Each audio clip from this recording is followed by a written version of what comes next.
Britishers रास बिहारी बोस के पीछे हाथ धोकर पड़े थे। उन्हें पकड़ने के लिए अंग्रेजी पुलिस 3 साल से पूरी कोशिश कर रही थी।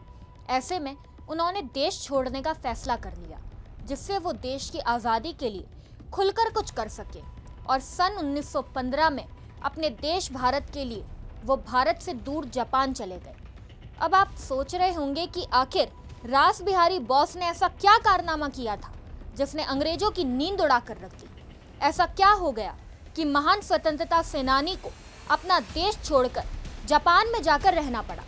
तो आज सुदर्शन इतिहास में रास बिहारी बोस की जयंती पर उनकी वीरता की कहानी।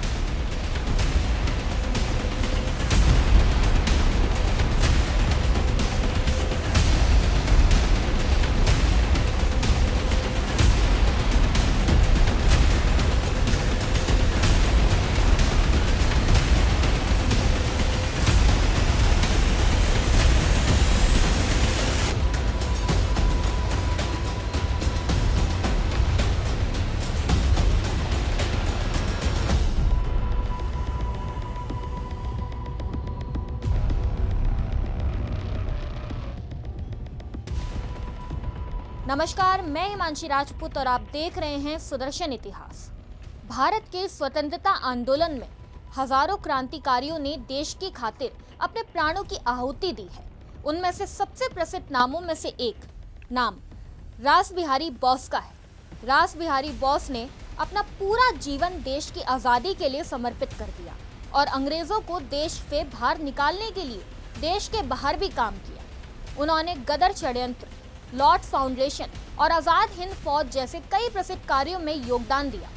जापान में रहते हुए भी लगातार देश की आज़ादी की वकालत करते रहे। रास बिहारी बोस का जन्म 25 मई 1886 को बंगाल के बर्धमान जिले के साबरदा गांव में एक बंगाली परिवार में हुआ था। उनके पिता का नाम विनोद बिहारी बोस और माता का नाम भुवनेश्वरी देवी था। रास बिहारी ने बचपन से ही ब्रिटिश साम्राज्य के अत्याचारों को देखा और उनके मन में अंग्रेजों के प्रति नफरत भर गई। फिर आया वो समय जब रास बिहारी ने पहली बार क्रांतिकारी गतिविधियों में हिस्सा लिया। दरअसल सन 1905 में भारत के तत्कालीन वायसराय कर्जन ने बंगाल का विभाजन कर दिया था। विभाजन को रोकने के लिए रास बिहारी ने अरबिंदो घोष और जतिन बनर्जी के साथ मिलकर बंगाल के विभाजन के ब्रिटिश सरकार के इरादों को उजागर करने की कोशिश की, जिसके चलते वो बंगाल के प्रमुख क्रांतिकारी जैसे युगांतर क्रांतिकारी संगठन, संयुक्त प्रांत और आर्य समाज क्रांतिकारियों के संपर्क में आए। 1911 तक आते आते रास बिहारी के अंदर का क्रांतिकारी जाग चुका था। क्रांतिकारी गतिविधियों में उनकी रुचि गहरी होती जा रही थी। बोस की कॉलेज शिक्षा चंदन नगर के डुप्लेक्स कॉलेज में हुई, जहाँ के प्राचार्य चारूचंद रॉय ने उन्हें क्रांतिकारी राजनीति के लिए प्रेरित किया। बाद में बोस ने फ्रांस और जर्मनी से मेडिकल साइंस और इंजीनियरिंग की डिग्री भी हासिल की, जिसके बाद रास बिहारी बोस देहरादून में वन अनुसंधान संस्थान FRI में हेड कलर के तौर पर नौकरी करने लगे थे। इसी अवधि में रास बिहारी बोस ने वो कारनामा किया जो अंग्रेजों ने कभी सोचा भी ना होगा। दिसंबर महीने की बात है। दिल्ली दरबार के बाद तत्कालीन वायसराय लॉर्ड हॉर्डिंग की सवारी दिल्ली के चांदनी चौक में से निकल रही थी। उसी दौरान हॉर्डिंग की बग्गी पर बम फेंका जाता है और चारों तरफ भगदड़ मच जाती है, लेकिन निशाना चूक जाता है। उस शोभा यात्रा पर बम फेंकने का काम अमरेंद्र चटर्जी और बसंत कुमार विश्वास ने किया था, लेकिन इस बम को वास्तव में फेंकने की रणनीति रास बिहारी बोस ने ही बनाई थी। इस घटना के बाद रास बिहारी पुलिस से बच निकले और रातों रात रेलगाड़ी से देहरादून चले गए। बम फेंकने के अगले ही दिन अपने कार्यालय में उन्होंने इस तरह काम किया जैसे कुछ हुआ ही ना। अंग्रेजी प्रशासन को भी उन पर कोई शक नहीं हुआ। कितनी हैरानी की बात है, ब्रिटिशर सरकार के अंडर रहकर इतना साहसपूर्ण कार्य करना, जिसके बारे में कोई सोच भी नहीं सकता। इसके अलावा रास बिहारी बोस का गदर षड्यंत्र, लॉर्ड और आज़ाद हिंद फौज की स्थापना जैसे कई उल्लेखनीय कार्यों में भी योगदान रहा है। प्रथम विश्व युद्ध के समय की बात है, जब क्रांतिकारियों ने देखा कि अंग्रेजों को युद्ध के लिए सैनिकों की ज़्यादा ज़रूरत है। ऐसे में भारत में अंग्रेज सैनिक कम होंगे, क्योंकि वो युद्ध के लिए देश से बाहर चले जाएंगे।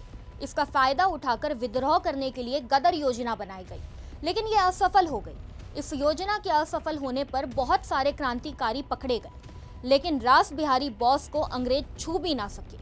पर अब सेना से युद्ध के बाद से ही ब्रिटिश पुलिस रास बिहारी को ढूंढने लगी थी, जिसकी वजह से साल 1915 के जून महीने में उन्हें भारत से जाना पड़ा। जापान में रहते हुए उन्होंने अंग्रेजी में लिखना, पढ़ना और पत्रकारिता शुरू की। न्यू एशिया अखबार की स्थापना के अलावा उन्होंने रामायण का जापानी में अनुवाद भी किया और जापानी में 16 किताबें भी लिखी।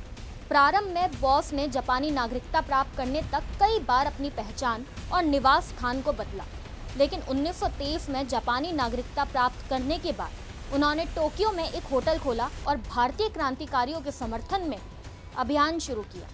1942 में उन्होंने वहां इंडियन इंडिपेंडेंस लीग की स्थापना की और एक शाखा के रूप में इंडियन नेशनल आर्मी की भी स्थापना की, जिसे बाद में उन्होंने नेताजी सुभाष चंद्र बोस को सौंप दिया। 21 जनवरी 1945 को रास बिहारी बोस स्वर्ग सिधार गए।